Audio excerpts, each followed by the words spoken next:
Mamy tendencję przyswajania informacji powszechnie uznawanej za prawdziwe. Posłuchajcie streszczenia wystąpienia w Parlamencie Europejskim profesora Jeffrey'a Saxa. Do całości wystąpienia znajdziecie link w opisie.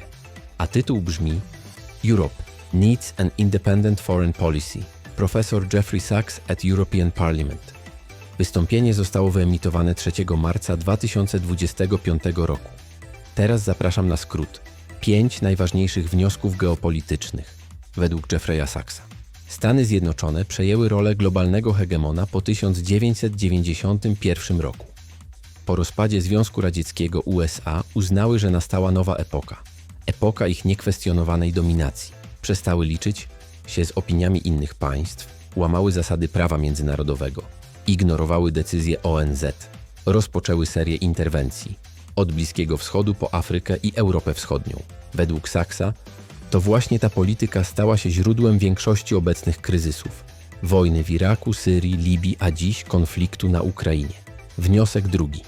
Ekspansja NATO była bezpośrednim powodem wojny w Ukrainie. W 1990 roku podczas rozmów o zjednoczeniu Niemiec, USA i Niemcy obiecały, że NATO nie przesunie się ocal na wschód. Wbrew tym deklaracjom od 1999 roku sojusz rozszerzał się o Polskę, Czechy, kraje bałtyckie, Rumunię, Bułgarię i inne. Kulminacją tej ekspansji było zaproszenie do NATO Ukrainy i Gruzji w 2008 roku, co Rosja odebrała jako egzystencjalne zagrożenie. W opinii Saxa żadna poważna potęga nie tolerowałaby takich ruchów tuż za swoją granicą. Ani USA, ani Chiny, ani sama Rosja. Wniosek trzeci. Majdan w 2014 roku nie był spontanicznym wybuchem wolności.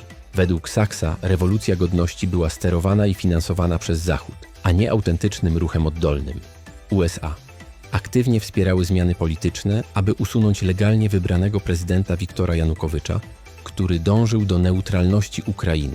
Dowodem na to była między innymi słynna rozmowa telefoniczna Victorii Nuland z ambasadorem USA w Kijowie, wskazująca, kto powinien być w nowym rządzie. Wniosek czwarty. Wojnę można było zakończyć już w 2022 roku. Sachs ujawnia, że po 7 dniach inwazji Ukraina i Rosja były bliskie podpisania porozumienia. Ukraina miała pozostać państwem neutralnym, bez przynależności do NATO. Jednak interwencja USA i Wielkiej Brytanii zatrzymała proces pokojowy. Boris Johnson osobiście namawiał Kijów do kontynuowania wojny, argumentując, że stawką jest nie tylko Ukraina, ale cały układ sił na świecie. Efekt? Prawie 1 milion ofiar i kraj zniszczony przez konflikt, który można było zakończyć, zanim się naprawdę rozkręcił. Wniosek numer 5. Europa musi odzyskać własną politykę zagraniczną.